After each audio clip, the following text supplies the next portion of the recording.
Hello, welcome to our college preparation webinar. We are so excited to be able to partner with Education for All and provide our webinar for you all. But before our panelists tell us about their high school experience, we wanted to let you guys know a little bit about us.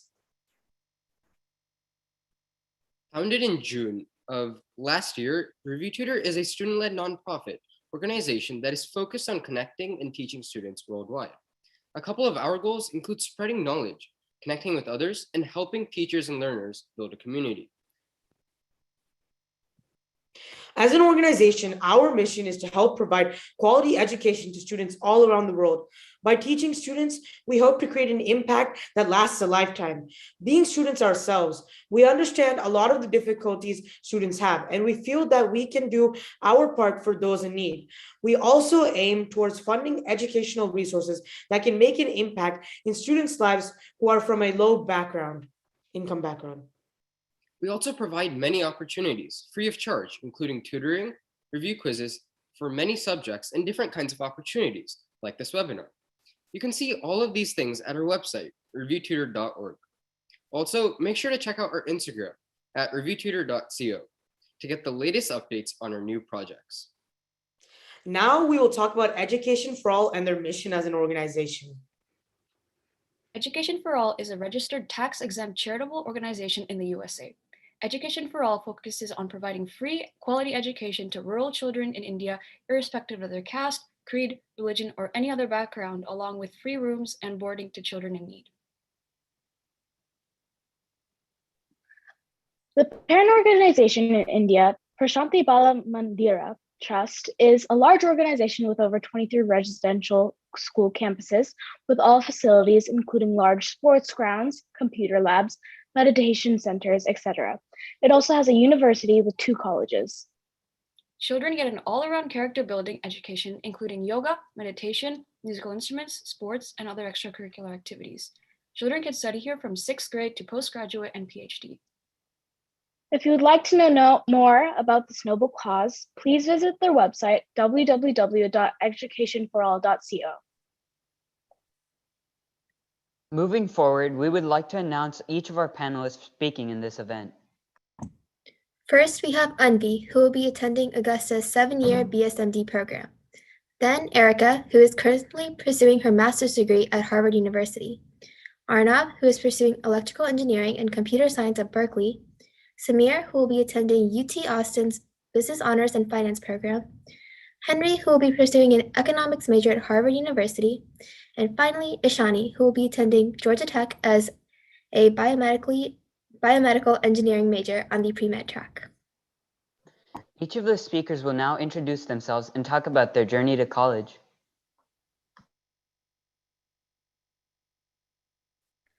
All right, hey everyone. My name is Anvi Peddi, and I am going to be attending Augusta University and later MCG on the BSMD track.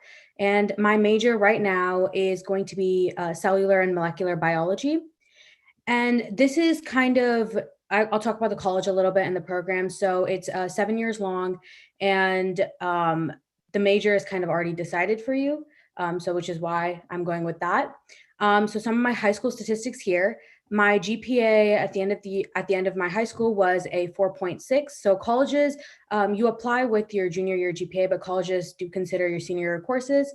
My ACT that I got was a 34. So I mean, it's a really good score, and it's not a 36, but it doesn't really matter, how high, how low. With this program, you kind of have to focus more on your essays and how you present yourself to the MCG committee. I did take 16 AP classes in high school. It's quite a few to list, but some notable ones that were important for this pathway, I would say would be AP biology, AP statistics, AP calculus, AP physics, and AP chem. And AP psychology, sorry. And these I feel like are more science and math focused, which is really important for this program. Some of my community service and extracurricular activities that I participated in would be first FBLA. I was heavily involved in FBLA throughout high school, and I competed at NLC and SLC most of my high school. DECA, I was involved in DECA for my last 2 years of high school, and that was because I was on the marketing pathway. And so I did join DECA. And I think when people are planning on applying pre-med or anything for college, they try to only participate in science or, math related medical activities. But with, I think DECA and being in the marketing pathway really changed the game for my essays and how I presented myself, because I kind of was able to show that I am more well-rounded and I can use skills that I take away from this pathway in my medical journey. I was also in HOSA, and HOSA is a medical related club, and that's where you can also compete. It's like FBLA, but for medicine. And I also competed at ILC for that and SLCs. And then I was also an MD Junior, and in MD Junior, my last year, I was co-president. And that's basically a club where you do medical volunteering. And there's a bunch of opportunities that you can get involved in. And through MD Junior, I also earned the Gold Presidential Volunteer Service Award. That's basically in like a course of 1 year, you earn 250 plus volunteering hours. And I was also a Grady Hospital summer volunteer. Basically, after my 10th grade, I volunteered at Grady Memorial Hospital in Atlanta over the summer, and I volunteered in the ACE unit. And I'm also heavily involved in things like dance, and I competed for that. And so all of these things that are, not really science related, they're also very important for your application. So make sure you are getting involved in things, other than science or math related things, if you are looking to go to this program or any pre-medical program. Thanks, Anvi. We would now like to introduce Erica.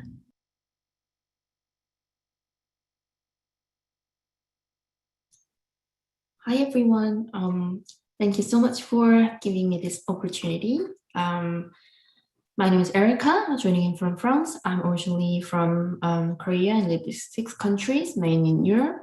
I wear many different hats, actually, including being a violinist, CEO of a nonprofit organization, string instrument business advisor in France. I have many business cards in front of me as well. But today I'm here to share my story and experience as a student at Harvard. So currently I'm pursuing my master's degree at Harvard Graduate School of Education in a specialized studies program. So I can experience the subjects that I'm interested in. So I can look into leadership, entrepreneurship, technology, education policy to build my skills as an educator and a CEO. And because of COVID, people had to vacate the campus and do virtual last year. So I will be on campus next year. So I'm happy about that. The reason I chose a Master of Education as my degree was that I wanted to make a difference in cultural education, especially at the program and system level, which is government or UNESCO, international organization-wise. So because of my nonprofit organization project, I had the chance to teach orphan children music in Africa. And actually, I put that story on my essay as well when I was applying. And that was the moment that I thought I wanted to go on this path, contributing to arts education and the emotional wellness of students.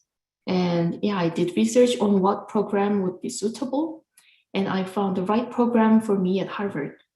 So I want to say that it is important to know if the program offers you what you are looking for, and if you're the right person the school is looking for before the school title. So if your goal and story are aligned with the program, then they would have to pick you. And actually, I didn't go to middle school or high school. I did homeschool after graduating elementary school. I may have missed out some things, but I do not regret because I could concentrate on things that I liked. And for me, that was music. And music was taking the major part. I could say music was my extracurricular, but also something that invested my time and effort into. And actually, I taught a student who was recently doing a homeschool like I did. And he was concentrating a lot on his extracurricular, which was violin for him. And he was involved in many summer camps related to music. And recently, last year, I know that he got admitted to UC Berkeley. He was very happy about that.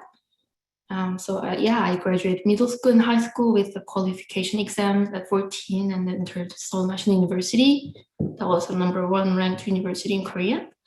I studied there for a year related to music and social science. Then I moved to London and studied at Royal Academy of Music as a scholarship recipient. And yeah, I was a non-US undergrad institution. So yeah, I didn't have to take SAT or SAT, but yeah, there was an A level in the UK and CSAT in Korea. That's another thing, but I took GRE for Harvard.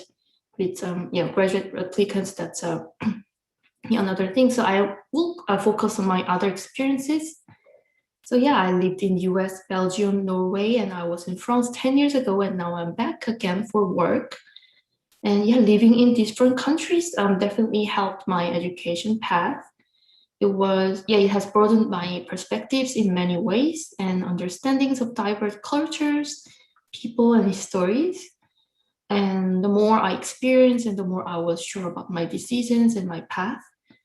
And I'm more of a person who acts on things and takes risk rather than thinking and worrying, not doing it. So yeah, for that, I remember when I went to this open house at Harvard before applying, the dean of the Graduate School of Education mentioned that if you apply, there are both chances you might get it or not get it. But if you don't apply, you will never get it. So yeah, everyone, please, I recommend you to dream big and do what you are passionate about. Then actually you will have wonderful stories automatically that you can move to the admission committee. So yeah, I wish all the best for everyone and thank you again for this webinar. So it was very interesting to hear about your world experiences. We would now like to introduce Arnav. Hey everyone, real fast before Arnav goes ahead and gets started, I just want to tell everyone quickly the schedule for today's event. So we're going to start off with the introductions of each speaker as we are doing right now. Then we will move on to the interview question section where we, after telling a bit more about the organizations, we'll move on to interview questions where we will ask more in-depth questions. And then finally, you guys will have the opportunity to ask in the chat Q&As if you have any questions. With that said, we'll go ahead and go to Arnav. Go ahead, Arnav. Hi, everyone. My name is Arnav, and I am currently studying electrical engineering and computer science at Berkeley. And I haven't really had much of a college experience yet because of COVID, so I'm going to talk more about like how I got into college. And I hope this is helpful to you guys and you guys pick up something that you can use or that may help you out. So for me, when I came into high school and like was kind of started along my journey, I didn't really have a plan of what I wanted to do. And so what I did was I really just followed what I liked and what I was curious about. And thankfully for me, I kind of had a innate talent for computer science. It was something that just clicked to me, and for mathematics and for these types of things. So I focus a lot on doing things that kind of adhere to those ideas. So that meant taking math classes, taking physics classes, taking like science classes like chemistry and biology. And what I learned through those experiences is that classes in high school can really teach you about what you like and where you're going with your life in the future. Like, for example, I tried all these classes and I didn't like them all the same way. I took a biology class and I hated it.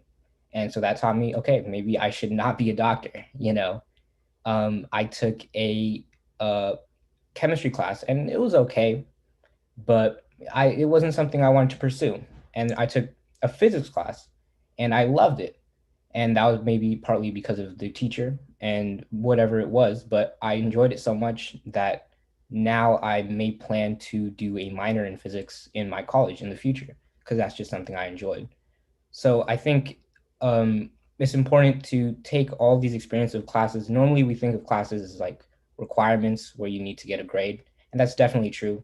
I think you definitely have to keep in mind the like certain kind of requirements that are needed to get into college, like, a foreign language, certain years of math classes, certain science classes you kind of have to take for programs. And I think those are things that you have to take like importantly, but there's also a lot of personal development you can find within high school classes. And for example, I struggled with English as for myself in ninth grade and 10th grade. So I stopped taking an English. I didn't take English honors in 10th and 11th, or sorry, in 11th and 12th. But I actually really enjoyed writing creatively in those classes. And so I didn't take that seriously during that time because I wasn't that good at English. I thought to myself, but in college, I took an English course where I got to write creatively, and I enjoyed it so much again that I started doing it more in my life. Like I now am writing creatively. So it's kind of strange how all these things happen. But if you really look at what you enjoy and what you don't enjoy, you will have a much easier time finding things that you can work hard on and put time into and passion into. And if you can put time and passion into something, you're going to do well. Like you're going to do at least much better than something where you're not putting time and passion. And outside of classes, I was doing competitive gymnastics, and that was again something that I was just really enjoyed, and that took up a large part of my time in ninth and 10th grade. But it was just something I wanted to do. And in terms of actually, I never thought of it as something I need to get into college by doing gymnastics. And so eventually the point came where I had to stop doing gymnastics to kind of pursue more of things that were more relevant to computer science and to technology, which the decision was a tough decision, but to me, the most important thing, I knew that in my life, that's what I wanted to do, at least more so than gymnastics. And so I made that choice to drop that, and I started doing my school's robotics club. And that was super fun to me, working in a team, working with my hands, doing a little bit of coding. Great experience. And as I got more into that, I came into like a leadership role, and I started getting involved in community outreach, like teaching classes to middle schoolers and like elementary schoolers, doing charity work through that organization. And that was a great experience, a great learning experience for me. But I didn't love it the same way I loved just working on stuff and like working with my hands and learning like concepts. So I started deviating away from that, doing like machine learning classes online, and eventually I had the opportunity to build an RC car, like a autonomous RC car with my cousin. And in order to do that, that was a huge time commitment. I had to drop my robotics club, and my dad was kind of pressuring me I should start an AI club because I learned so much about it. I chose not to do that. And instead I chose to start building this RC car. And it was not necessarily like a choice that makes sense because I have a leadership position in a club, or I can start a new club. Those are two things that look great on paper. But versus, oh, I'm taking this undertaking that might go nowhere, it might show nothing. But I chose to do that because that was something I knew I can actually put time and effort into, versus starting a club for me might just become a hassle that I don't really enjoy. So that's how I kind of took that approach. And I also started learning music. Like it's just not out of nowhere. I was just a music lover. I have no experience in music. People do music for 12 years. I just started doing it in my junior year. And it was a strange thing because my love for music and my trying to produce has actually led me into a project that I'm working on now, where I'm using machine learning and music production together. But I had never imagined that would happen. I was just doing music for fun.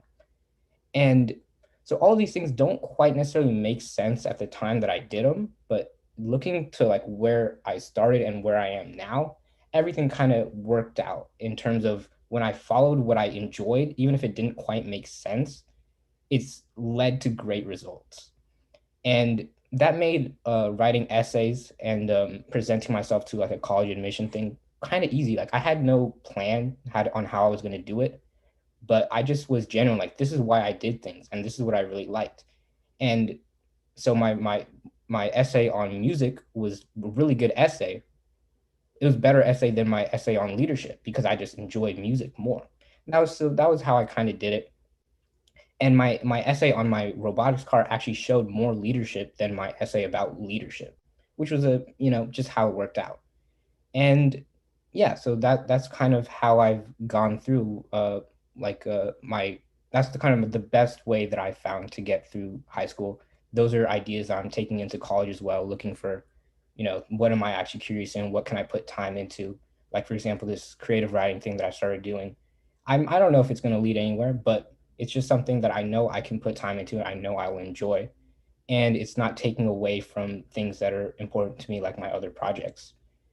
And so, yeah, that's my advice is to find what you like. First of all, be serious with your priorities. Grades come first. You can't prioritize, but you can't prioritize like having fun over grades.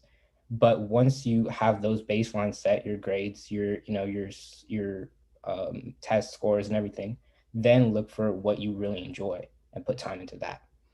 I hope that was helpful, and I hope I wish you all the best in your journeys. Thank you. Okay, that was amazing to hear. Now we would like to welcome Samir.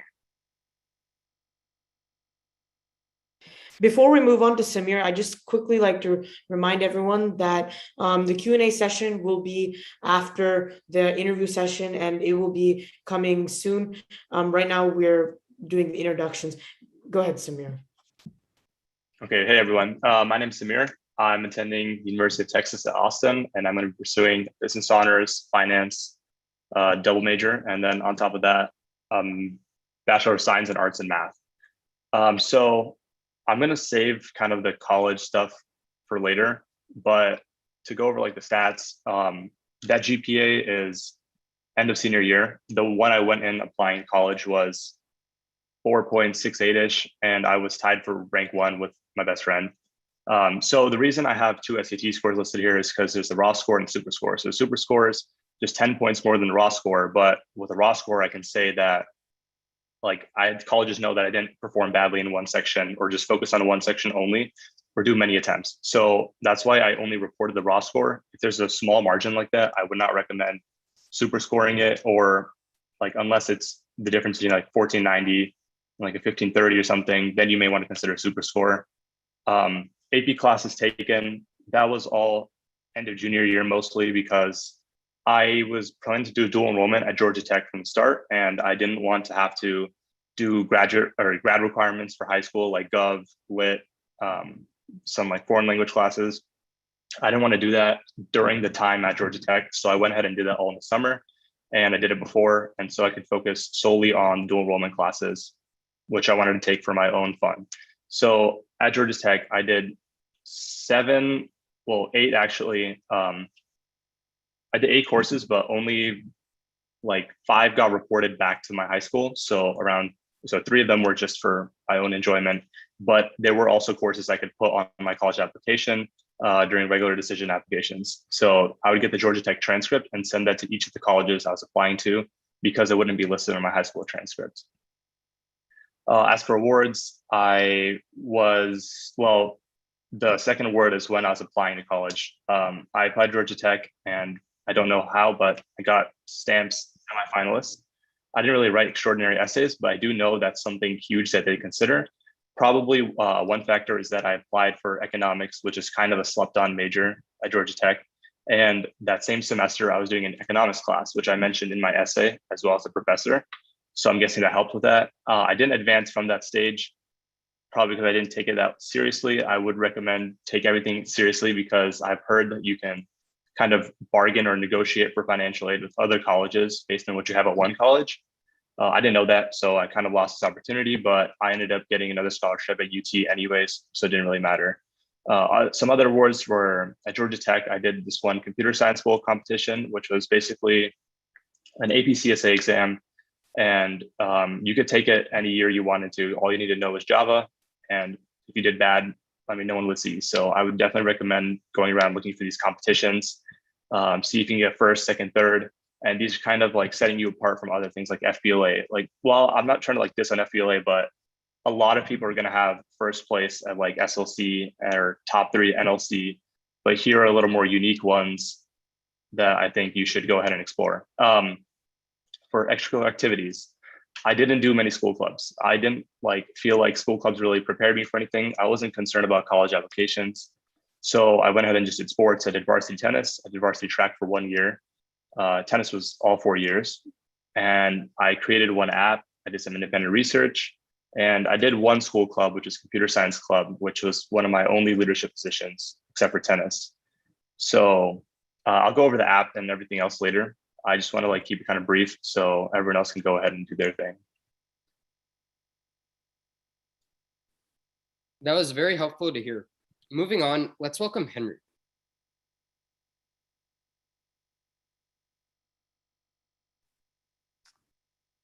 Hi, everyone. Thank you so much for having me today. And thank you so much for everyone that's calling in to this call. And hopefully the experience I'm going to be sharing with you guys will be a little bit helpful. So my story is, and my application experience is a little different from Erica's in that she applied for the graduate school at Harvard and mine is the undergrad application. So hopefully that mine can also be of use to you guys, even though it's not nearly as cool as Erica's. So I'm looking at the presentation page right now, and it looks to me to be a little misleading because of all these numbers and all these stats, because I don't think they necessarily, I mean, they do a good job of explaining our merits and why we're here, but it doesn't necessarily explain our story, right? And, for example, I'm looking at my GPA and my SAT, and on record or on book, it's a decent score, but at the same time, it doesn't really explain the motivation or the drive of how I got there or why I chose to push myself to try to get that GPA or SAT. So for me, I was raised in China. I was born in North Carolina, but I was raised in China. And definitely in China, the education and the curriculum there were sometimes lacking, but just very different from what we had here in America, which is partly why I love this organization to provide for education for students in India, because I think that is very powerful in creating opportunities or chances for higher social and economic mobility for students over there. Anyways, I came to America when I was 7 or 8. I started first grade here, and I didn't know any English at the time. I faced a lot of setbacks. I was laughed at for my accents. But I think a common theme you'll find in me and my story is that one of my biggest strengths, I would say, is turning challenges into opportunities. And when I was in first grade and everyone was laughing at me, it was hard. But at the same time, they were laughing at me, which some people can see it as humiliating. But for me, it meant, hey, I have friends. And, I kind of owned that kind of accent and, was able to make a lot of friends from that. And I was bad at English, but that was also a source of motivation for me to work hard at school, because I saw how hard my parents worked from coming to America with just $100 in their pockets to working up to where they are now and providing for my family. I just wanted to put that same work ethic at school and to just make them proud eventually. And that's why in high school and middle school, I chose to put in that work. I chose to put in that grinds. And that explains why and how I was able to get the scores that I got. But that's a little bit of my story, but you guys are all here today to learn more about college, learn more about college application. And the first thing I'll say is that I feel like college application, or I believe that college applications, especially if you guys for, freshmen, sophomores right now, it's something that you should keep in the back of your mind as a source of motivation, but not necessarily something you base your entire life off of. In other words, let it be something that drives you. You want to be a driven student at school, but you don't want to be consumed by just building your resume. And I think that looking at my list of leadership positions and community service and extracurriculars, and some that are not listed on here, all of it came from something that came naturally to me, based off situations, based off opportunities. For example, it says debate captain on record, and I apologize for my dog barking in the background. with debate, that just started because I was terrified of public speaking and I didn't want to be any longer. So I looked for opportunities for me to improve in my public speaking ability, and debate was the natural answer. And just a side note, for anybody who's considering debate, highly recommend. Probably one of the most impactful events or organizations or activities I participated in growing up, just because it challenged me not only in public speaking, but in thinking on the spot and researching and just confidence and so many other aspects.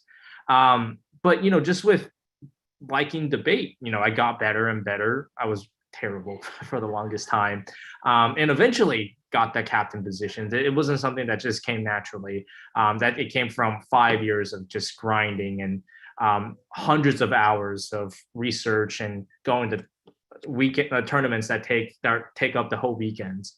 You look at FBLA, that started because I was kind of interested in business because of my mom, but honestly, I chose FBLA. Also, FBLA, like, it is true that a lot of people do FBLA, especially if you're in the area, like Samir said. So it's not necessarily something that makes you stand out, but I'm not gonna take the diss on FBLA like that. I still think FBLA, for me at least, was a very influential organization because it challenged me both in my hard skills of using data to to come up with problems with numbers and finance, but also learn about soft skills of human relationships, with communication, with leadership, etc., and so much more. But being state president of FBLA wasn't something that just happened. It started because I was at freshman orientation in 8th grade, and a guy from FBLA came up and presented, and I was like, dang, like, he looks so cool in a suit. And I was like, I want to be like that one day. And that's honestly how I got started. And, he was speaking really eloquently, and I was like, okay, that's something I want to do. And looking into nonprofit, and the last thing I'll say is looking at the community service. My philosophy with community service is that I wanted to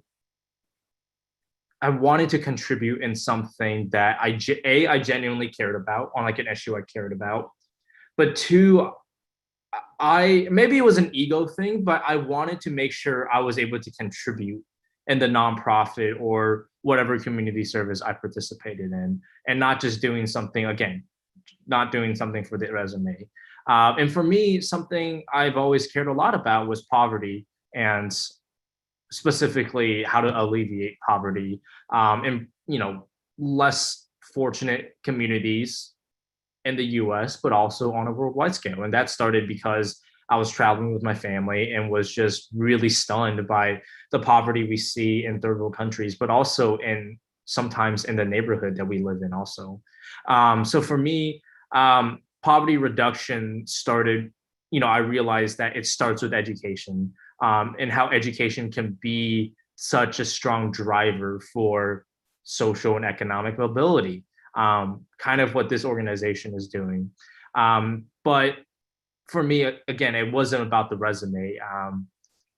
And I think that, like, even now, earlier today, I was volunteering with Habitat for Humanity, not because it's going on the resume, but something that I see that we're having a tangible impact doing. And today, for example, we worked side by side with the people who are going to be living in the house that we were building for, and just be able to hear their story. And we were finishing the house today, and just seeing how happy they were and how fortunate they were, and how they haven't been able to live in the house of their own for the past 13 years. That's something that you just can't make up. Like, there are real people suffering out there, and it doesn't have to be poverty. Some people care about the environment, people care about women's rights, so many other topics out there, representation, etc. Find something that you care about and go pursue it. And again, just as a little motivator, I think that colleges place a lot of emphasis on community service.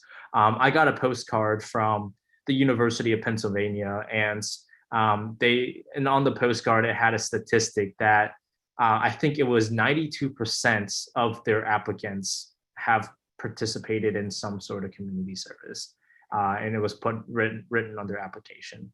Don't let that be the reason why you do community service, but definitely could be a motivator for you. That's all I'll say for now, because I want to respect the time, but thank you all again for having me. Wow, that was quite interesting to hear about your high school journey and your overall story, Henry. We would now like to introduce Ishani. Hi, everyone. First of all, thank you for joining. I hope that we're helping you in some way. My name is Ishani Saha. I'm going to Georgia Tech as a biomedical engineering major, and I'm on the pre-med track. So everyone's talked about like their statistics and everything, and I don't have nearly as many qualifications as some of these people. So I think I'm gonna tell you guys about essays because I think that's really what helped me get into college, I guess. So I did work pretty hard on my essays because I was worried that my application wouldn't match up to other people. And my main advice to you guys would be to stay authentic to yourself. I know that's cliche, but I think it's really true because at the end of the day, colleges are picking you, but they're also picking you because you'd be a good fit and you want to be a good fit to the college that you commit to. And so if you're lying in your essays or if you're, stretching the truth, a college might pick you on a false pretense, and then you might not end up liking the college. So I think, let's see, what did I write? Oh yeah. Okay. So I wrote my essays about, my main one was about my FBLA position. And basically I wrote about how that pushed me as a person because if you knew me well, you guys don't know me, but freshman year, I was pretty shy. I wasn't like the type to go up and like be a leader or like go speak to people. And so I know it's cliche again, but in FBLA, like it encouraged me to talk to people. And so I wrote my essay about how I overcame that mental block in my life and how it made me a better leader, better person. So yeah, I think that you guys should stay authentic to yourself and like tell them about something that is truly meaningful to you. Obviously, you don't want to talk about something that you don't care about, and then focus on academics, but you want to use your essay as something that adds to your personality. They can't interview you. I mean, initially. So you want to tell them who you are as a person, what values mean to you, and what principles you care about. So yeah, I think that's it for my intro. Thanks, Ishani. And to all our panelists, we would like to thank them in their amazing introductions. Now, moving forward, Review, Tutor and Education for All will discuss how they can impact your journey to college. Afterwards, we will move on to the interview questions and Q&A session. Many things you do in high school can stand out on college applications, including extracurriculars that show skills such as dedication and leadership. As an organization, Review Tutor is offering a new program to help develop interest in computer science. Although this class is completely free, we do have limited spots. This is to ensure that we can provide the best instruction to those who can participate. Being taught by Review Tutor representatives, this program can help you get a head start on your college application and make you stand out from other applicants. For those of you who are interested in this program, please fill out the form in the QR code shown in this slide. A Review Tutor representative will then contact you after the event for more information regarding this program.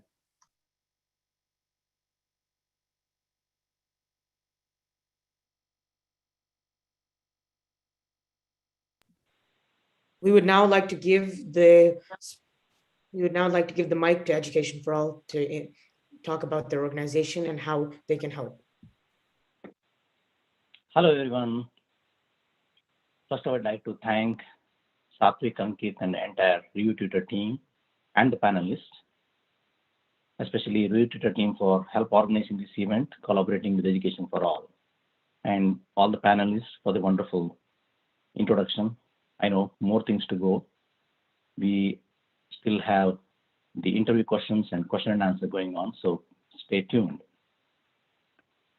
So here I would like to talk about Education for All a little bit and tell how you can make use of Education for All in your journey into college, or Education for All can help in your journey into college. As you might have noticed in all the resumes of all the panelists, they have some community service or leadership activities as part of their journey. As you know, the colleges or schools value the community service, not just for resume, as Henry mentioned. It has to come from your heart. You have to touch, you have to feel for your neighbor. It can be here locally or anywhere. So service is part of our life. Service starts from young age. It can be just as sharing. That is what everyone values. So in the journey of Education for All, or your journey to the higher education, Education for All can help in terms of many activities that Education for All is already embarking. I will touch base on this one later, but before that, I will give some little bit introduction about Education for All so that you know very well about this organization and so that you are well equipped, well aware, so to participate. Again, this is our website, educationforall.co. Education for All focuses on providing free education, all-round education, or quality education to rural children, free of charge. And also we provide free shelter, food, boarding, lodging, whatever you call, to the really destitute or children in need, especially people in the rural area. We have over 23 campuses listed in our website as well. They are like state-of-the-art campuses we built. These campuses don't lack any facilities. They have everything: sports grounds, meditation center, all computer labs, and so on, so forth. And currently we have over 23 campuses, full-fledged campuses across India. But it's a part of a large organization called Prashanthi Balamandir Trust.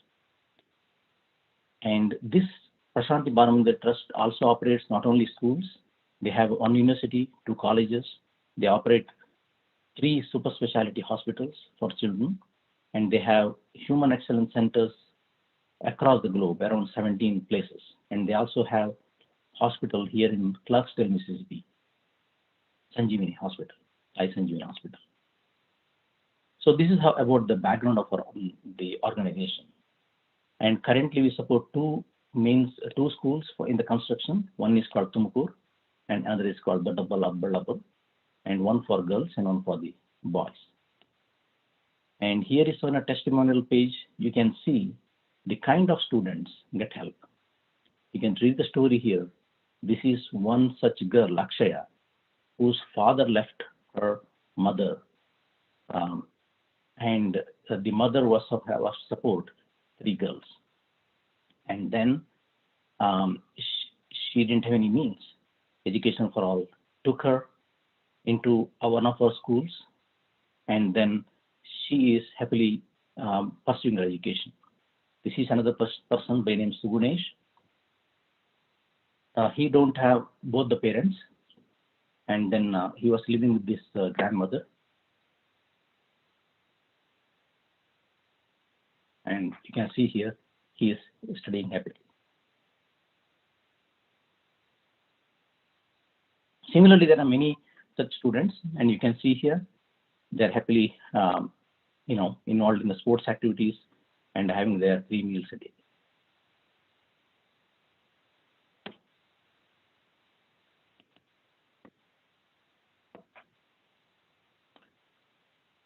And this is a participation page, and there are many ways you can participate in this noble cause.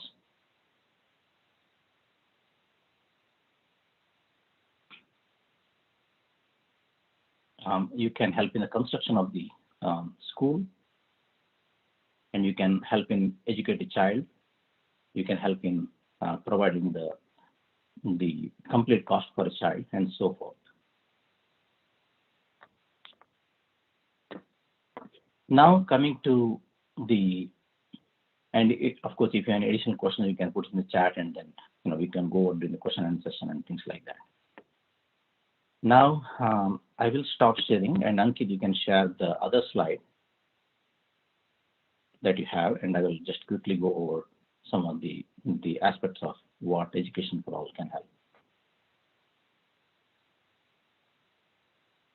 Yeah. So we have what we call Education for All Club. So we already have one school currently operating Education for All Club in their school. So as part of that, some of the activities the students do is create events. The events you can do where you promote this cause of helping the children in need, and you can do walkathons, you can do career sessions and things like that. So this will be a leadership opportunity, because you will starting a club in your school, and this club have a structure of president, vice president, then other members and things like that.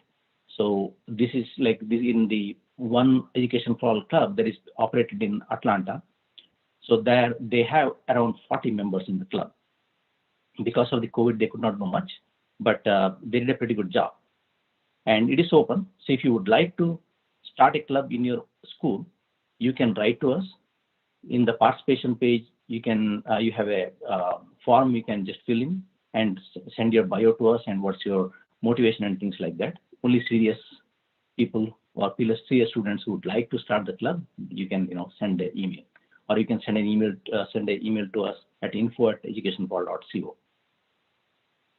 You can also volunteer individually, or you can represent EF in your area, or be part of the effort, or you can also volunteer by helping in any of the web development, or you can participate in organizing event and so forth.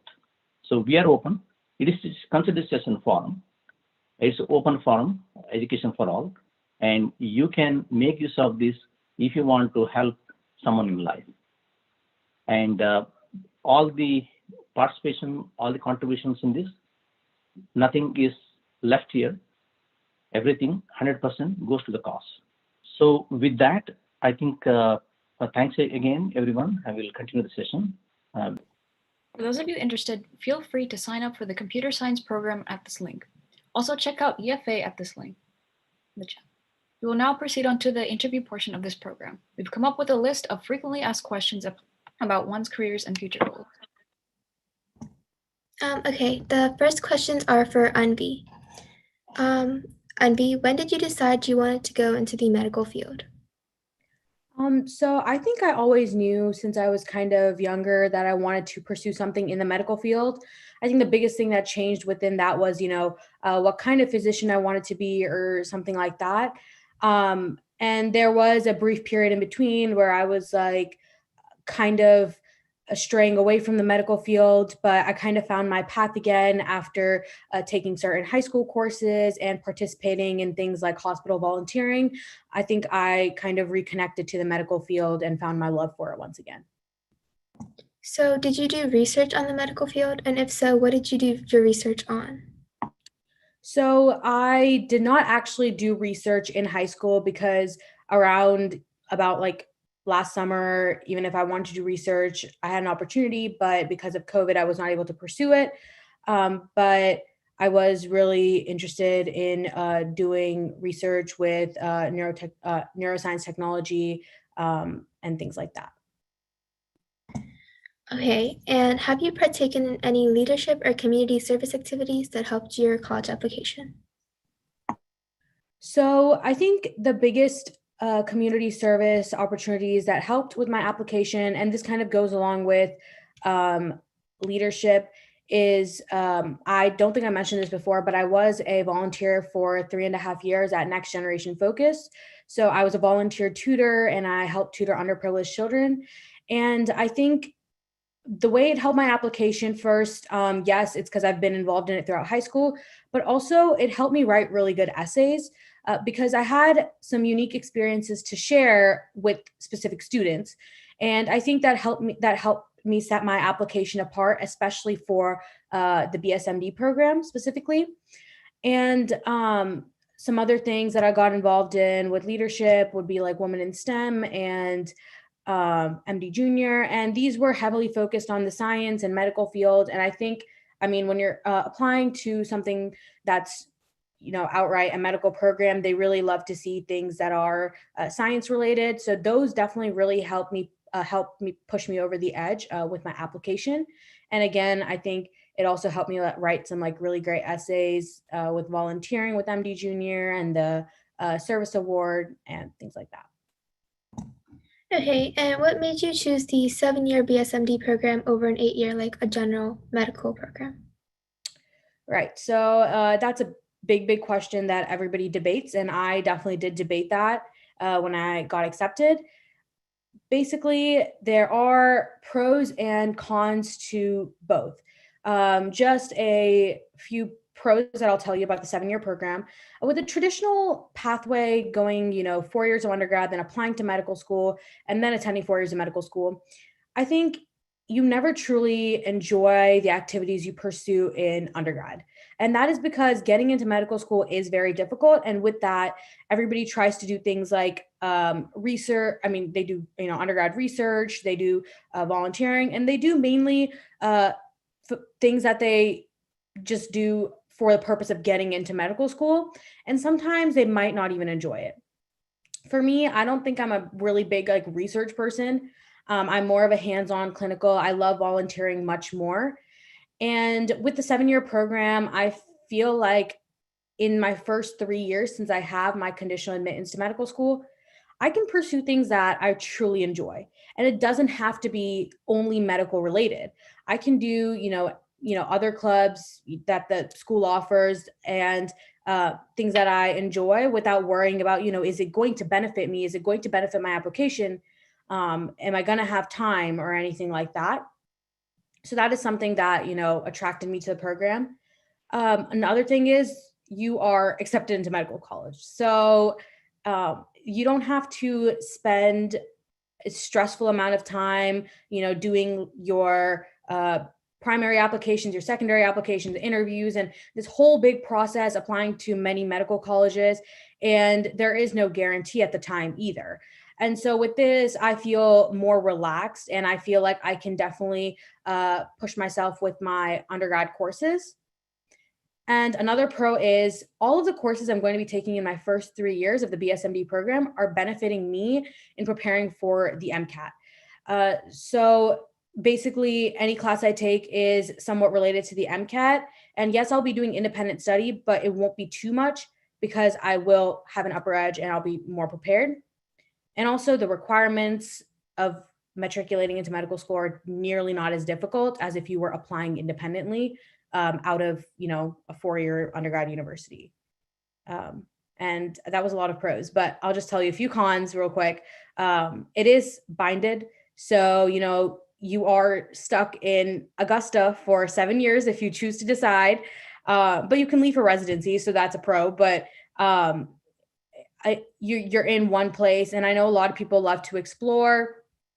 So, if you really do want to do something, outside of wherever you go to undergrad, then I would not recommend applying here. And another thing is the college does there's a little bit less flexibility in terms of classes with the Augusta University BSMD program versus other colleges.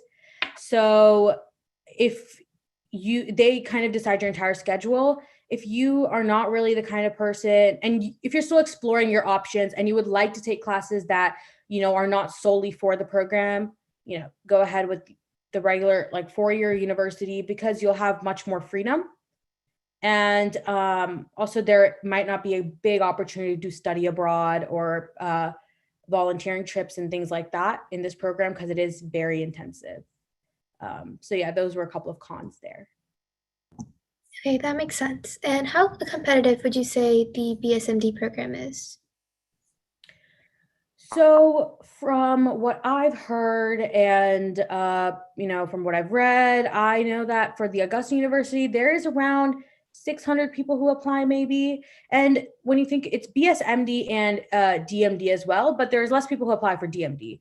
And out of those like 600 people, I think like around like 30 to 35 people, students get chosen to pursue BSMD or BSDMD. And you can do the math, but I would say it is pretty competitive. It is at a level of like Ivy colleges or anything like that. But the difference here is with Ivy colleges, there might be a student you can kind of like churn out about, this is kind of how an Ivy student may be or something like that. I think with a BSMD program, especially from all the people I've met who are in the program currently, everyone is very different. And I think the biggest thing on why that is because of the biggest thing would be like essays. And the medical committee considers stats and stuff, but we did have to write like 10 essays. That's a big thing too. We did have to write like 10 essays to get accepted. So that really sets everyone apart. There is no reason that you need like a 1600 or 36 or all 5s or all 4s and 5s on AP exams to get in, because I definitely did not have that. So I think just like be yourself with your application and like write about your unique experiences. Don't try to take away from someone else's, and you definitely will be able to get into the program. Okay, thank you. Now giving it to Ishani, who will be interviewing Erica. So yeah, these next questions will be for Erica. What is the college environment like at Harvard?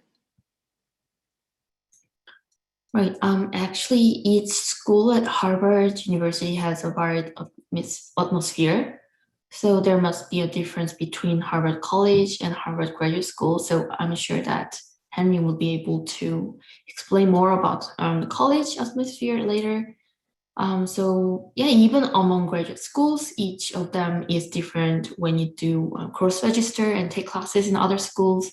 In Harvard, like Kennedy School, yeah, it's different, and law school is different. I'm sure it's everywhere, and each of them is different. But what I can say that general atmosphere is very supportive and optimistic. And there are many things you can participate in outside of the class as social events. And so there are so many forums, events in school. And so there are plenty of opportunities so that you don't have to be really, in a competitive mode. I mean, it exists, but it's really a supporting atmosphere, and there are programs that you can apply for if you have a hard time as a student, or if you have no idea what to do for your academic planning. So there are always people who can reach out to. There are many advisors. They're always ready. They are even emailing you always to check out if you are doing well. So yeah, so I never felt let's say I never felt I was at the edge. So I'm really grateful that I'm in a community that values diversity, equity, and inclusion. That's really nice to hear. What were some major factors that helped your decision to go to Harvard? Right, major factors. First of all, doing music, like my entire life is about music. And actually that led me to go travel and live into many different countries. And by doing that, actually I could broaden my perspective. and I could understand diverse cultures and people and histories and language. So those experience more, I am sure, that makes me more sure about my thoughts and ideas. And actually, the major factors when I was in EU countries, I mean, still I'm here, I was playing an EU commission, and you could really see the power of music. I wanted to do something with the power of music. And actually, I didn't mention before, but other than that, I also did several short certificate programs while I was in Europe related to global governance and international relations, because I really wanted to be specialized in cultural diplomacy as well. And then before that, I thought it would be actually even more important to have children, to give them an equal chance to learn and experience culture education, let's say. So yeah, for that, I thought even though I already have a nonprofit organization related to cultural education, I thought I need more background. So that's how I applied. That's why I applied to Harvard. And Harvard was very suitable for me. That's the reason. Okay. We saw that you were passionate about playing the piano and violin. Has playing these instruments helped you with your journey into Harvard? If so, how did it help you? Yeah, as I have mentioned earlier, playing violin has played a crucial role in my academic journey. And because of music, I did homeschool, and I entered university earlier because of that. And I lived and traveled in many countries because of music as well. Broadened my perspectives. I cannot actually take out music in my life. Even, now I'm in Harvard, I guess also because I did music as well. And yeah, which made me found a nonprofit organization. And actually, this is my second master's. I already have a master in music as well. And I wouldn't have, come back to school if I didn't experience all that. So then I wanted to have a background in the education field, including many other things. I wanted to have all together, a program which has all together. And yeah, that's the program. And so I'm grateful that I could have those experiences through music and violin. Yeah, so all I can say is find your passion and follow that. So another thing we noticed was that you did high school in Korea and college in the UK. What was it like living in many different countries, and what were the benefits of studying abroad?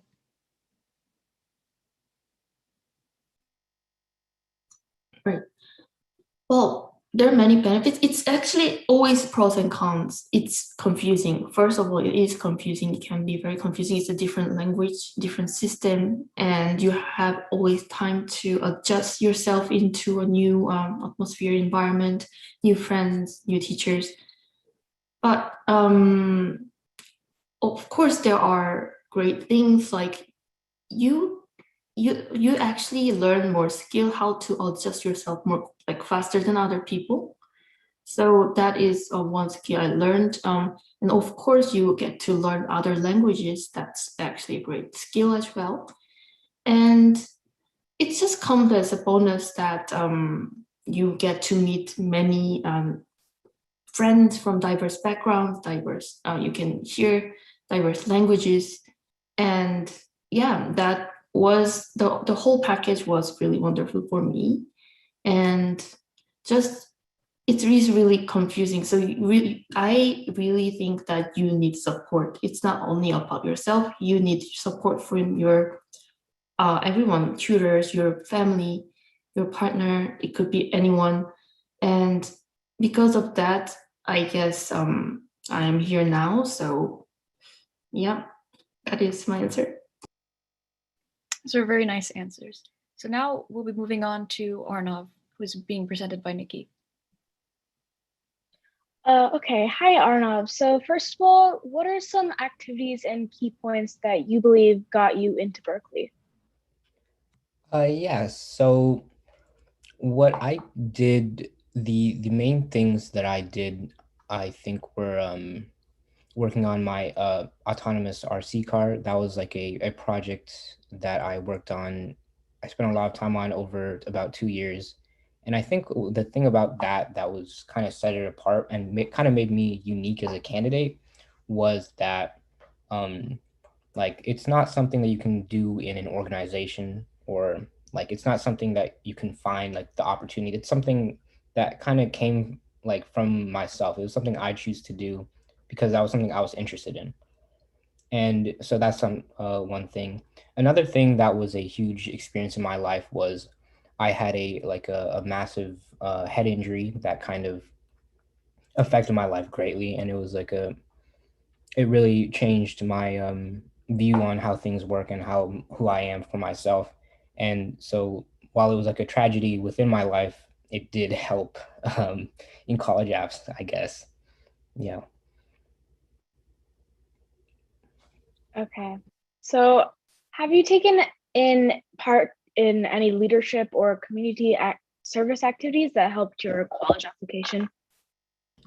Yeah. So I was in my school's FTC robotics team, and through that, I kind of learned in my second and third years of being in that club, I came into a leadership position where I was helping newer members and organizing things a little bit, things like that. And also through that club, I was doing teaching children who like underprivileged children and things like that, like outreach, like finding like worthy causes to kind of inject a robotics type of thing into. And yeah, and I think those were valuable experiences. And in terms of leadership, I would say though, like the process of finding something to do for myself was more of a leadership experience than actually being within that organization. Yeah. Okay. Now with the workload, how did you balance that workload between schoolwork and other extracurriculars in high school? Yeah, that's a great question. I think that's a very tough question for just the high school experience, and it's more so for me. It was like first of all, grades have to come first. School is just that's just how it is. Like you have to have that baseline before you do anything else, and once you have that and you're comfortable with that and you can like kind of manage that, then it's like okay, what am I enjoying? When I'm trying to do things, a lot of things in high school were kind of like told you have to do this in order to get into a good college, like doing like leadership positions that you necessarily may not like. For me, I didn't enjoy it as much. That's why I bring this back. Leadership is definitely a good thing to do and you should find a way that you can do it and enjoy it. And so it was for me, it was like, okay, let me do things that I actually enjoy instead of finding things that are a hassle to me. And so then, and when I would approach it in that way, it becomes a lot easier. It becomes like, oh, everything I'm doing is kind of enjoyable. I'm not, killing myself. The only thing I'm really killing myself on is like grades. And, that's just how it goes. Okay. Thank you, Arnav. Now we're going to move on to Ankit, who is interviewing Samir. So tell us about the program that you're partaking in college. What are the pros and cons of participating in this program? Right. So I'm doing the business honors program at UT, and the way this program is structured is it's trying to model after like MBA schools. So there's undergraduate business schools at some colleges, and you'll basically learn all the technical business things you need. Obviously, some colleges don't offer that. So Henry's going to Harvard and he's doing econ, but he's interested in business. So for him, he has kind of a liberal arts education, but he'll still get, probably more career options than me since he's going to Harvard, but I'll get to look at the technical stuff and I probably won't have to go for an MBA later. Anyways, that being said, my program basically focuses on taking case studies from Harvard Business School, and we just discuss as a group, we present to one another, and we get a little more comfortable doing these like real, like business practical exercises that regular students in the business school at UT won't get. I think this definitely eliminates the need to go for an MBA or go for any further education in business. So that's kind of nice. I would also say that this is kind of an edge over other business schools because there's definitely better business schools like UPenn Wharton, NYU Stern. Some argue U Michigan Ross. I think UT is better than that, but like some people think that. And the business honors program kind of distinguishes it from everything else because it doesn't matter where it lies in the ranking. It matters whether you want that kind of opportunity because no like other college, as far as I'm aware, offers this. And how did your dual enrollment at Georgia Tech prepare you for college? We saw that you did a couple of math courses. Yeah, so I kind of found an interest in math 10th, 11th grade, and then I just started doing whatever I could. One of my friends going to Caltech, he actually did a lot of challenging math classes. I just took whatever I knew I could do, whatever seemed interesting. He and I both did one thing in common though, which was take math classes which we knew weren't going to be reported on our transcript. And I think colleges may actually like seeing that it didn't even matter for our GPA, yet we still took it because we actually had an interest in taking those classes. And in the business honors program, actually, there's an interview call for part of the stage or the selection stage, and you get the call if they have an interest in you or you have a decent chance. And my interviewer was actually recognizing the math classes specifically, and he was telling me about how those are interesting and set me apart. So I definitely think that taking a lot of advanced classes in one specific field, I got the opportunity to do there, was really helpful. I also got to do a couple economics, social science classes that were post AP. So I could demonstrate I had what it took to do these college level classes. And we noticed that you created an app titled Snooze. Could you tell us a bit more about the app and its purpose? Okay, so in your journey. Yeah. So Snooze was an Android app, and I got the idea in 9th, 10th grade of what to do. Basically, it's a GPS alarm app. So there's two options. One is suppose you're sleeping on a bus or public transportation and you want to get somewhere and be woken up in time. So one option is either you get woken up certain time from arriving, 5, 6, 7 minutes. You can set that.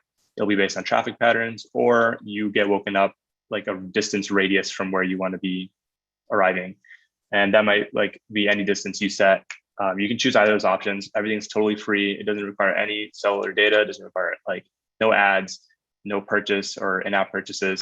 So I didn't intend to make money. I just wanted to do this out of pure convenience for other people and myself. I definitely plan to use this in college. But I don't think this was something that helped college applications that much just because I waited so long to do it. So I had the idea in 9th and 10th, but 10th summer, I told myself I was going to learn Swift, which is for Apple iOS apps. I didn't do any of it. I started for 2 weeks. And I just gave up and I got bored. 11th grade summer was when I finally realized that I don't really have that many extracurricular activities and I had to do this. So I ended up programming the app that summer and leading into September, October. So my app was finished right around the corner of applying to colleges, which was not good because there were no reviews, no publicity. No one knew about the app. No one could attest to how good it was, how useful it was. And I couldn't say anything about the growth of the app on my college application. So it was really just filler at the end of it because I took so long to do it. If you have an idea like this, I would definitely recommend doing it as early as possible so you have plenty of time for it to just sit there and for it to kind of grow up on its own. And you can also possibly market it in that time, and then that'll look way more impressive on your applications. Yeah, those are really nice answers to hear. Now, moving on, Satvik is going to present Henry. Hello, everyone. So Henry, what were some activities and key points you believe got you into Harvard?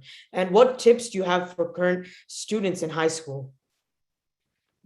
For me, I think that for anyone applying to schools, top 20 schools, it's more than just grades at that point. I tell everyone that grades are the fundamental, right? It's the step through the door. If you don't have the grades adequate enough, and let's face it, as Asian Americans, the reality is that there is a higher expectation for us and the grades that we have. So grades is the first step, in my opinion. But after that, it really becomes a subjective thing. It's your extracurriculars, it's your teacher recommendations, and personally, I think probably the most important, or it's not maybe not the most important, but just as important as those first two is the interview process. So you don't necessarily have a huge amount of control over your teacher recommendations, except for the fact that you control who you ask to write them.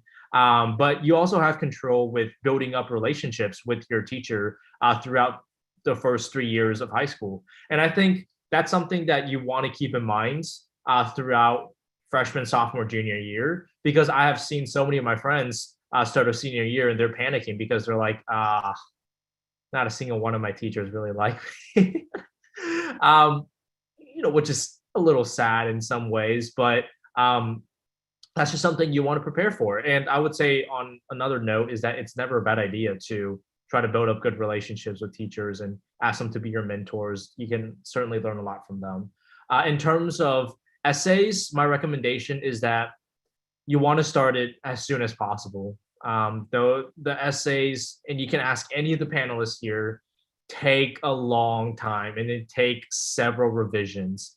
I think for me, my common application, which is kind of the main essay of 650 words, I think I probably revised it like 8 or 9 times. And, that's not even crazy as I've heard from friends who've done like 17 different drafts and, done 4 different essays. And so my recommendation is to start somewhere beginning of the summer before your senior year, just so you give yourself enough time to do the revisions. And I haven't even mentioned the supplemental essays for each college yet.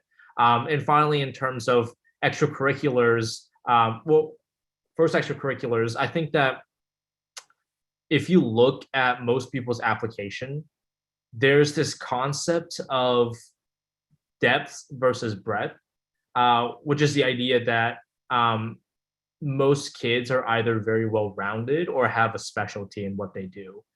For example, you have the national finalists, the national Olympiads, the occasional Olympic swimmer, or you have someone who does a little bit of everything. And I personally think that you need both breadth and depth. You want to be well-rounded, but you also want to have 1 or 2 things that you just care a lot about and that you're really good at. And that's something you write your essays about, and that's something that colleges deem as your quote unquote passion in a way. So that's extracurriculars. And finally, with the essays, I would say that, not essays, the interview process. I think that colleges want to get to know your personality, and they want to kind of determine how you will fit at their colleges, right? Those are all things that scores and SAT can't tell them, right? And I think that the best way for them to know that is the interview process, where they have an alumni or even better, the admission officer of their school interview directly, and they write a report about what kind of person you are. And they even rank you on a scale of 1 to 5 on the interview process. And I think that plays a major role in the college application on who gets in. Yeah, that's great to hear about the tips you have for the high school students. And what is some advice you could give to someone who is interested in studying at Harvard? I would say that be prepared for imposter syndrome and just the sheer number of crazy talented people who are there. I think that for a lot of Asian families, or just in anyone in general, like, Harvard gets this rep, and whether it's good or bad, there's a little bit of both. You'll meet all sorts of people who are there, right? My roommate, I just found out, is from Tanzania, and I'm like, I didn't even know where Tanzania was before that. I know there's an actor who's going to be actor of a TV show that I loved watching growing up, that's going to be in the same grade as I am. You're going to have, some crown prince of a random country in the Middle East there. You're going to have class presidents. You're going to have valedictorians. You're going to have kids who scored 1,600 on their SATs. You're going to get all sorts of people there. And then you're all going to get you're also going to get the ordinary Joes like me, who somehow made it in with a lot of luck. So I think that for us commoners, just being prepared for that, and that knowing that you're meant to be where you're meant to be for a reason. And I think that faith and religion has an impact in that line of thought. But yeah, ultimately, you're meant to be where you're meant to be. Yeah, thank you, Henry, for giving your input on that. Now, with that said, we're going to go ahead and move on to Ishani, and Pranav will be doing Ishani's interview. Hello. First question is, how did you decide that you wanted to pursue a major in biomedical engineering? So I knew from a pretty early age that I wanted to pursue something in the medical field, whether that be becoming a doctor or something else. I wasn't sure of back then. And eventually I decided that biomedical engineering would be the right major for me because it's an up and coming industry right now. It's gaining a lot of traction. And two, I took a lot of the biology classes. I took the computer science pathway, math. I took a lot of those classes and I was just really interested in those. And so engineering kind of made sense to me. And then it's also something that would help me if I do go on to become a doctor. It's something that would help me in that career as well, because I can pursue research in medical devices, all of that, while I'm practicing medicine as well. And it fits in with the pre-med track a lot. I don't really have to take that many extra classes to fulfill my pre-med requirements.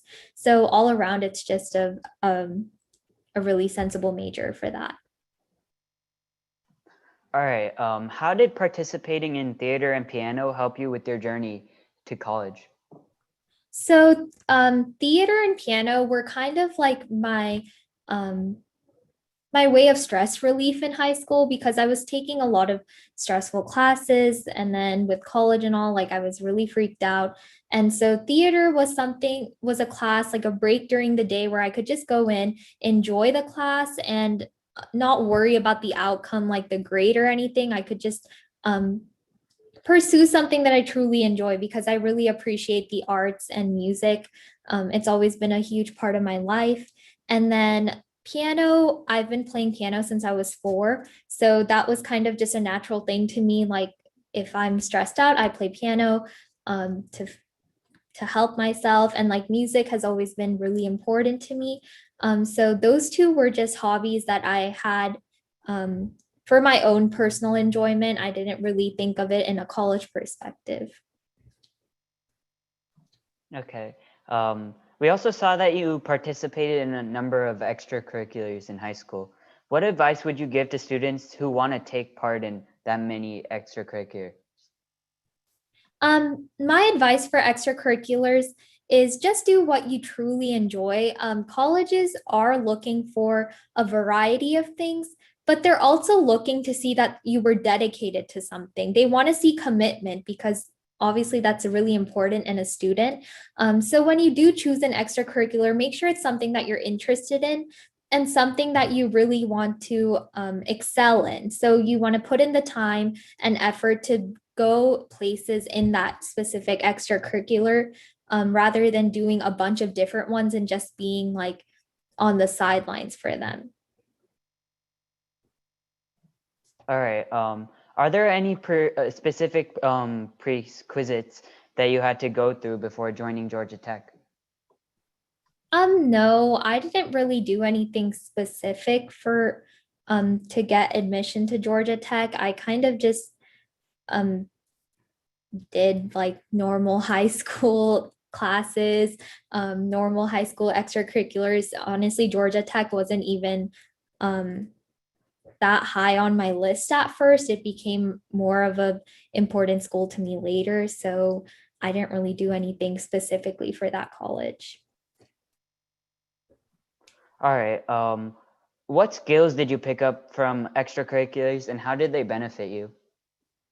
I think the main skills that I picked up for my extracurriculars were leadership and my communication skills. I think I mentioned during my intro that I was a pretty shy person freshman year. I wasn't like the type to go in front of a crowd or like be a leader.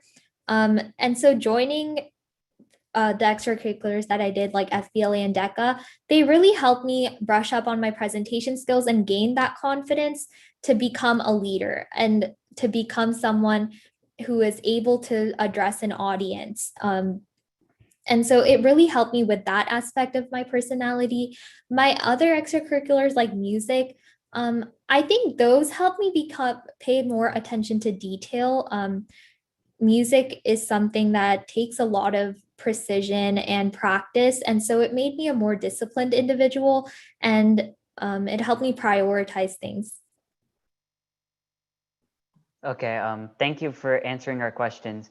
I'll let Nikki move on to the next section and talk more about it. Okay, we would now like to hear open questions from our attendees. So feel free to ask questions in the chat regarding this event, and we'll do our best to answer it. Hello, everyone. So we'll go ahead and get started with the first question.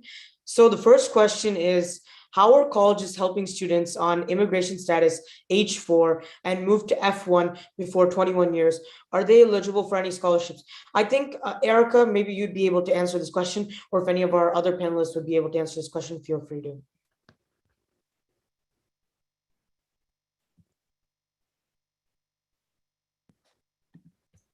Right. For me, scholarship was actually it was a merit-based scholarship, so it was almost automatic after the admission. But about the visa, I cannot answer right now because I'm still in France. So that is tricky to answer for me. So if there's anyone else. Yeah, I think that's it from our panelist sides. Thank you, Erica, for answering the question to the best. I hope that answered the question. The next question is for Anvi. It says, could you explain more about your essays that you wrote for the BSMD program? What types of topics did you feel would be best for these types of competitive programs? Okay, so there are about, I think in terms of concrete essays, about eight essays that you would need to write. And I can talk a little bit about like one of my essays. So, and you can also, a big thing that I just want to mention, I don't think like anybody else has mentioned, is you can reuse your essays. For every single application, you don't have to write like, sometimes you have 2 supplementals for college. You can, prompts are similar or they're even the same for different colleges. So you can definitely reuse essays. And for my application for BSMD, I did reuse a couple essays. So a big question that you want to focus on is, why do you want to be a physician? And that's a staple question for anybody wanting to apply to a BSMD program. And here I talked about more of a personal experience that I had with a patient when I was volunteering. And for something like, why do you want to be a physician? I think when you're applying to medical school or, just BSMD, anything, you should not give a very like generic answer. Like, I want to help people, or everybody in my family is a doctor and I want to be a doctor. Like that is not going to, that's not going to impress anybody on the medical, a board who's reading your application. You do want to talk about something a little bit more personal to you and what made you choose that pathway. And so for that, I would suggest talking about a specific moment that kind of pushed you towards pursuing, medicine, pre-med, anything like that. And so that's a big thing. I can see, and some of the other ones is they talk about like, how did you help the community? And I would suggest talking about whatever community service that you did in high school and explain that, because, and another thing you asked, like, what topics would be best for these programs? The best topics would be, anything that's original to you. So your original experiences. It's very, very hard to write in detail and try to make an essay elaborate if it's not true to you. If it's not something that happened to you, that's very difficult. And people can definitely see through that, and they can, especially people who've read so many essays, they can see that, oh, they don't sound very genuine. So just write, what write about your experiences. And with that, in order to have experiences, just get involved as much as you can in high school in whatever you're interested in. Just don't restrict yourself and only do things that'll benefit you for pre-med or medicine, because sometimes the things you don't even expect will benefit you, help you gain skills, or anything like that. Okay, thank you. Okay, I'll ask this next question to Arnav. About how long would you suggest preparing for the ACT or the SAT? Hi. Yeah. So for the SAT, I never prepared for the ACT. For the SAT, I kind of took the approach of giving myself as much time as possible, and not and by doing that, not stressing too much about it. So I started very early in 10th grade, or I don't know how early that is, but usually people start after the summer of 10th grade. I started in the beginning. And so how I studied was I kind of did a few tests and reviewed and took it slow, gave myself a lot of time instead of trying to cram it all in one summer, as a lot of people do. There's kind of schools for the SAT where they cram a bunch of things during the summer. Instead of doing that, I just took a long time and took it slow and gave myself the time to do it properly. Yeah. Okay, thanks for answering. So, person asked, as a student entering 9th grade, what's the best advice you can provide?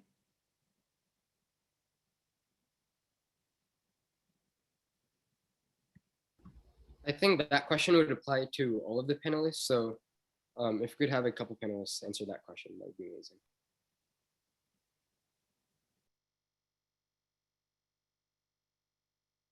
I think we'll start off with Samir. Can you start off by answering that question? As a student entering 9th grade? Yeah. Okay, so I would probably suggest don't try to join every club. You're going to go to a club fair probably at orientation. You're going to see people trying to convince you to join clubs, and you might be tempted to join because you think it's going to look good in applications.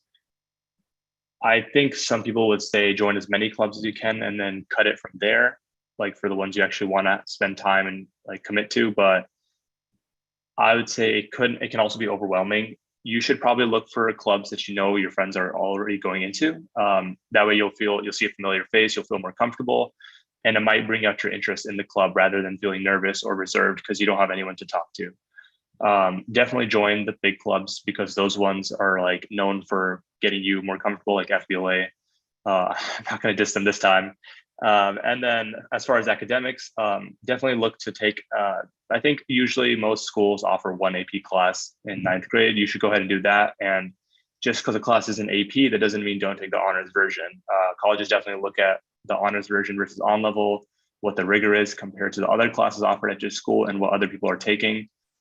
You don't have to go overboard and take extra classes outside of school. If you want to and you have time, sure, go for it. But you should probably take it easy 9th grade and just see and get a feel for everything. And then after that, start trying a little more. Because after all, they're not going to look at 9th grade the same way as 10th, 11th, 12th, because they expect you to take more challenging classes as the years go on. One more thing I've noticed is for top tier colleges, I've heard that they recalculate your GPA and they do it based off of A plus minus systems. So while you might think a 90 is an A at your school, for example, that's not always true. Some colleges will consider something below a 93 an A minus and will calculate as 3.7 when recalculating your GPA. So if you're at a 92 or something and getting a 0 on your next homework assignment won't bump you down to an 89, I would definitely recommend don't do that. You should always go for the highest grade you can. It doesn't mean sweating from a 99 to 100. That's just weird. But don't blow off grades just because you're meeting some minimum baseline. Just put effort in the classes and it'll pay off.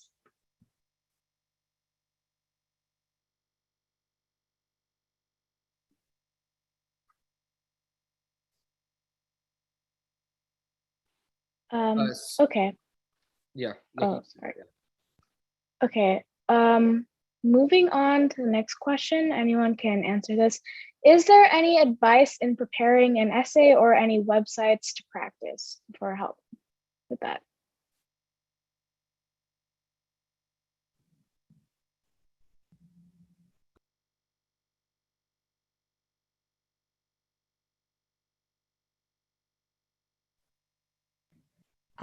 I can answer this question. So I remember when I started my application, I was struggling a lot with essays, especially Common App, because I felt like I had no unique experiences that I would be able to write about. But a tip that I would give you in preparing for any essay is something that someone told me was literally take like 5 minutes, maybe 5 minutes might be even too much. Take like 5 minutes or whatever. And this is for Common App, especially write down everything about yourself, even the smallest things. Just start writing down everything. And then after you finish that, just put it to the side and don't look back at it. And then the next day or something like that, come back and do the same thing again, but do go more in depth. And so with this, I think you're able to kind of like go through the layers of your personality, and you might be able to narrow down to a specific topic. Because with your Common App, you do really want to be specific with what you are writing. Do not make it broad. Another not advice necessarily, but kind of general idea with essays is stay away from things like death, divorce, drugs, a sports injury, things like that. These are very basic essay topics. And I would suggest that, there's hundreds, thousands of other students who might be writing things like this. And it's not going to set you apart at all. So if you are aiming for a certain college, definitely, do this exercise that I told you in order to find the best Common App essay topic for you. And I think the best thing is giving yourself time with essays. That's the biggest advice. Do not write any supplementals. Supplementals are like 200 to 300 words probably. As little as that seems, I can tell you that trying to rush those is not going to get you anywhere. You are definitely going to feel a lot of stress. It's just not going to work out. You might not even put your best foot forward. So just because they're supplementals, do not disregard. Always give yourself time for any essay that you're writing. And, once you're revising, you'll definitely be able to churn out the best essay. So this question is for Henry. So if someone is like an 11th grader, what do you suggest for a student who didn't have many extracurricular or wasn't into that many clubs, but chose decent subjects in high school? What advice would you give them? I would say leverage what you do have and make the most out of the application. Because I think that sometimes, even if you have a super stacked resume, but you don't effectively convey it through the application, it doesn't matter in the end, in terms of the college application process, right? On the other hand, a student, like you said, who might be lacking in the resume department or extracurricular departments, if they're able to spend more time on the essays, if they're able to prepare better for the interview, I think they got just as much of a shot as someone who might come from a better place. Because at the end of the day, it's not about where you start necessarily, it's how hard you work for it. Because at the end of the day, the college application process is just another application, right? And time and number of revisions does matter. I know that a lot of people are able to get by with, writing it the night before. Well, that's a little extreme. I say that because I have friends who have done that. Or people who've only done a couple revisions and were able to get into their dream colleges, right? But if you know that you don't necessarily have the best qualifications, I think you can make up with that with hard work and a lot of time devoted to it.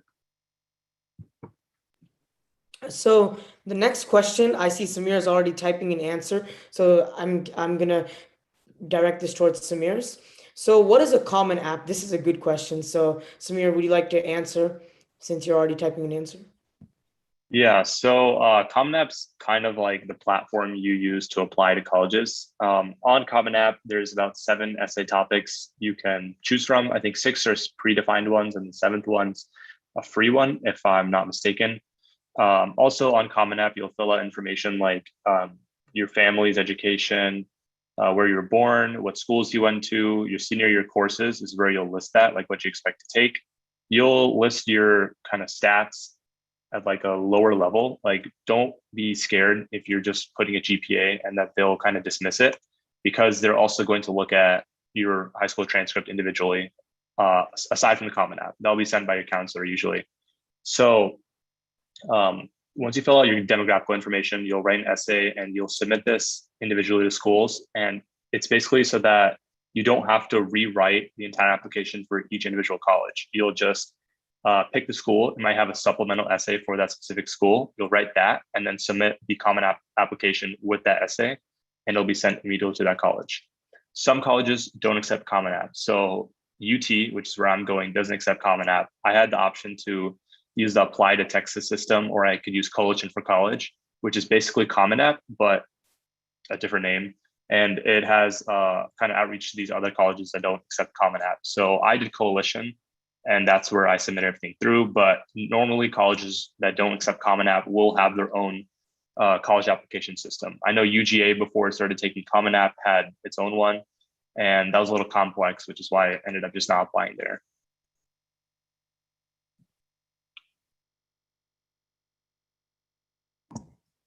Okay, I think the next question, Ishani can answer this one. What resources do you recommend for the SAT or the ACT? So the main resource that I used at first was Khan Academy. I went through all the SAT stuff they have on there.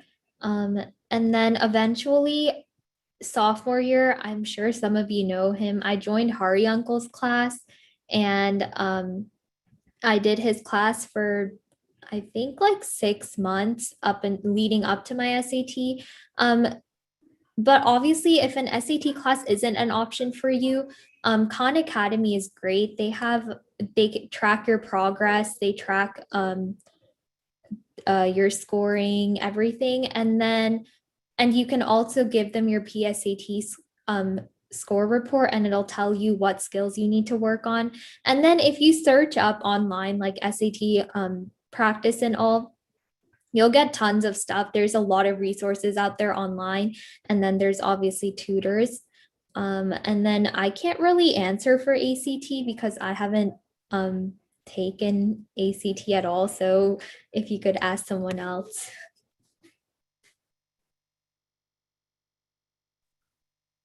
I'll jump in real quick, and just because there's one resource I think that for most people who struggle with the reading section, like I did, I think this book was really helpful for me, because I think generally, not the stereotype, but from what I've seen of my Asian friends, the math section seems to be a lot easier. But anyways, the book is called The Critical Reader, The Complete Guide to SAT Reading. It's by Erica Meltzer.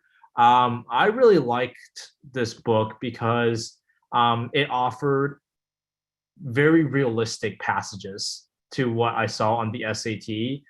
But more importantly, it offered in-depth explanation for what this type of question is, why I got it wrong, and how I could learn from it, right? And I think that it did a really great job of preparing me for SAT writing, reading section. Thank you, Henry, for that. Now, I did notice there is one question for review tutors and education for all, so I'll quickly go ahead and answer it. The question is how to be in regular touch with review tutor and how to attend future sessions. So if you like today's session, Education for All, they host many sessions like this. This is their second webinar they've hosted. They hosted one last year as well, and they host many other events as well. And if you would like to check out their website, definitely check it out. It's educationforall.co. And you can be in touch with Review Tutor by our social medias is reviewtutor.co Instagram. And also we have LinkedIn. Ankit will put it in the chat if you'd like to learn more. And as we mentioned earlier, we also put it in the chat. We're planning on hosting a computer science session, which has limited spots. And Education for All also hosts similar events like this, as I mentioned. Next question. As a rising senior, if I do not have any extracurriculars related to my major, then will I be at a disadvantage? I'll ask Ishani about that question. Could you repeat the question actually? Oh wait, I found it. Okay. I didn't have any extracurriculars related to my major. I did music extracurriculars and then FBLA and DECA. So I don't think it matters that much unless you're applying to a specific program like Anvi did. She applied to BSMD, obviously, since that's like a medical school that you're essentially applying to, you want to have things that are relating to that. But if you're applying to a general university, I don't think it's that necessary, as long as you're not doing something totally outlandish and then you're not doing anything at all related to your major. I think you're fine. You just want to make sure that you're showing that you're dedicated to what you're doing and that you have a reason for doing it. You're not just doing it for the sake of the application.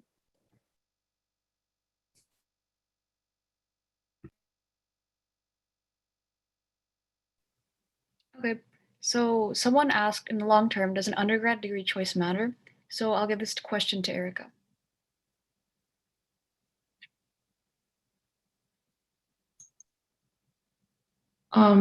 I would say it really depends what your goal is afterwards. So for me, I never actually expected me to do this Master of Education after my undergrad was Bachelor of Music Performance.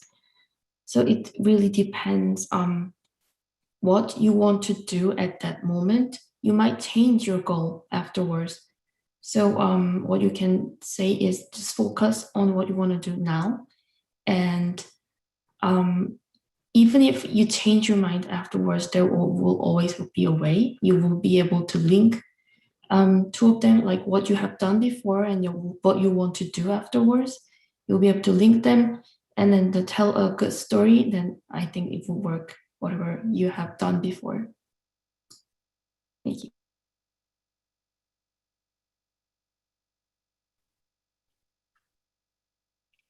Okay, so this next question I think could go to Anvi.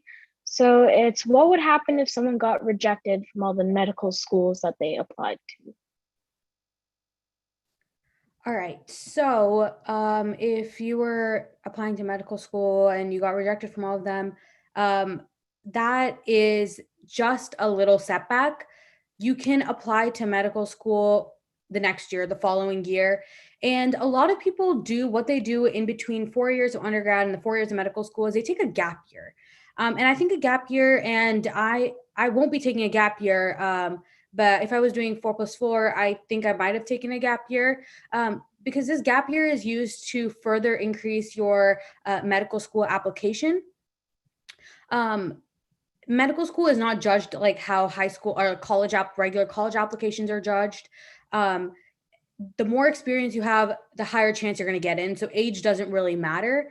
And so in this gap year, you can do, suppose you got rejected from your medical school, you applied straight out of undergrad and you got rejected. So, you have now an entire year and you're like, what do I do before the next round of applications start? Well, some examples of things you can do is, first of all, you can get certified if you aren't already for like CNA or being a pharmacy tech, and you can make the most of your time then. You can work, and doing some kind of medical related job will definitely help boost your medical application.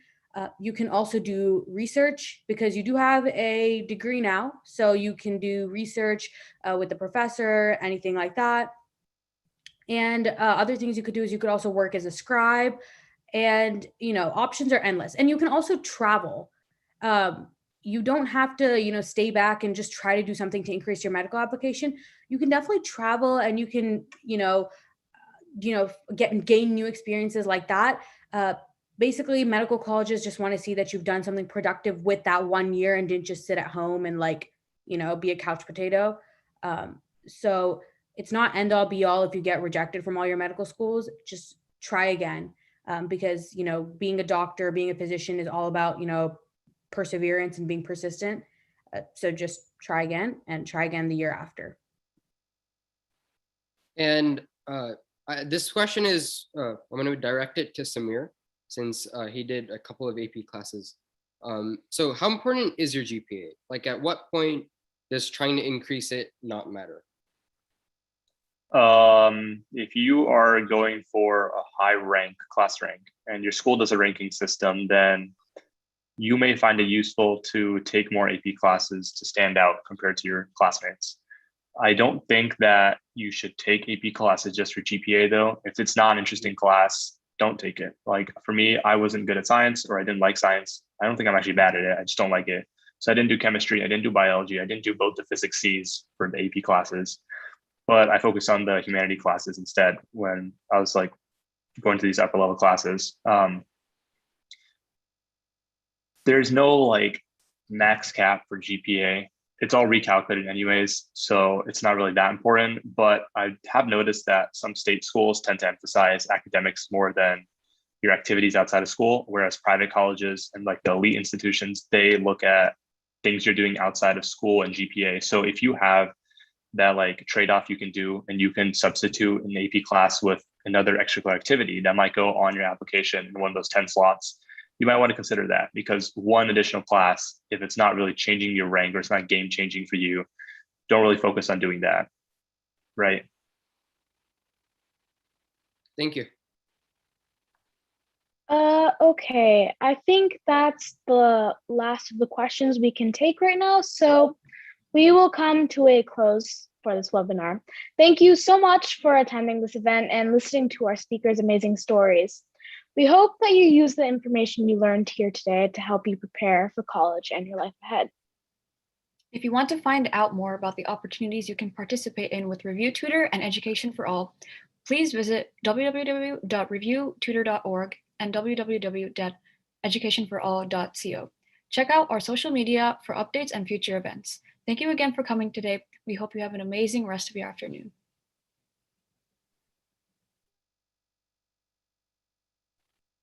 I've also attached the link for the EFA website and the CS program registration. Yeah, I also put the link down there. Feel free to check it out. But thank you everyone for joining our session today.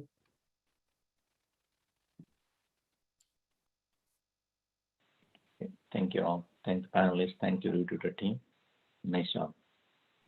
And also one more thing is that if you didn't get it, if you want to watch the webinar for whatever reason again, or if sometimes the network was bad or anything like that, this will be uploaded on the EFA channel and maybe the Tutor channel as well. So feel free to check it out, and feel free to stay tuned. EFA will send an email once it's on YouTube. You can also forward the YouTube to anyone that couldn't attend it today, but might be interested. So check it out when you guys get the time.